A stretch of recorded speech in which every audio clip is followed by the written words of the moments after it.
Hello BookTube, my name is Becca and today we'll be reviewing No Ordinary Star by MC Frank.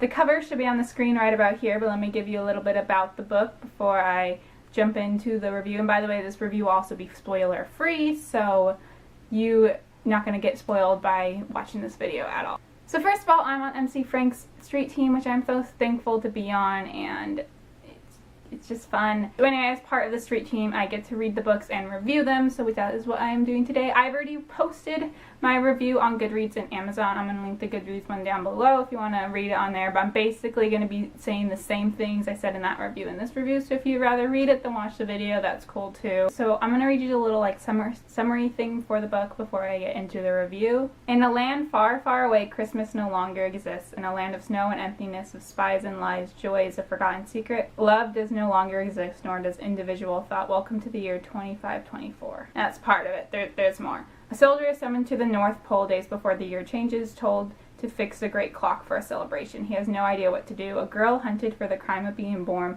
almost dies out on the ice. She is rescued by the last polar bear left alive. A library waits for them both, a library built over a span of 100 years, forgotten in the basement of an ice shack.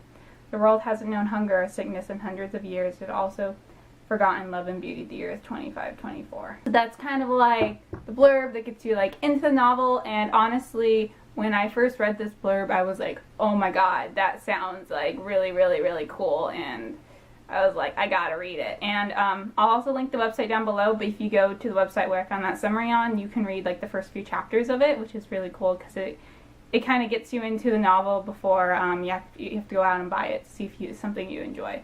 Also, if you have Kindle Unlimited, it's available on there for free. That's something good to know. So let's get into the actual review of this book. So I gave this book a glowing 5-star review because it was amazing and phenomenal. I'm going to talk about 5 things that made the book really great. But first of all, can we just look at this cover? It's just gorgeous. Like, I love it so much. Like, this is such a cover buy read for me. Like, if I were to go out to the bookstore and see this book, I would just buy it because of the cover. Which I know is a very bad thing because sometimes the best books have the worst covers and sometimes the prettiest books have the worst stories.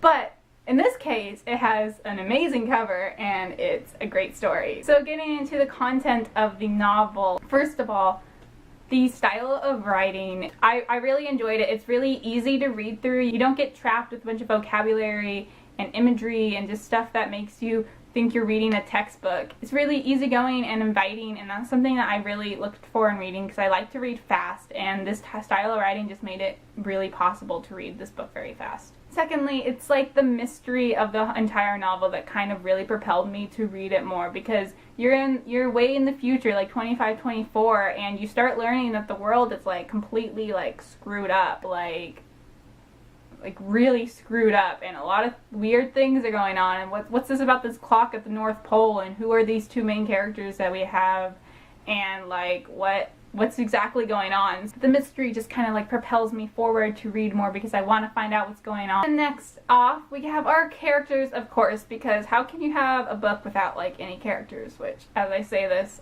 I'm sure there's a book out there that's probably about like, I don't know, like a baseball or something, which I guess would be a character. So our characters, we have Tin Soldier and Match Girl, which are not their actual names, but that's what I'm going to be calling them for the purposes of this review. Tin Soldier and Match Girl, I love them so much. Like, I mean, it's like no secret that I like fall in love with like every main guy character from like every book like ever. So there is no doubt that I was going to fall in love with our main character, Tin Soldier himself, but I still love him and he's still really great and kind of funny, and like just like him trying to be like, what's going on? It's like even like simple things, he's like, oh, cold, what is this? And it's like, really Tin Soldier, like, come on.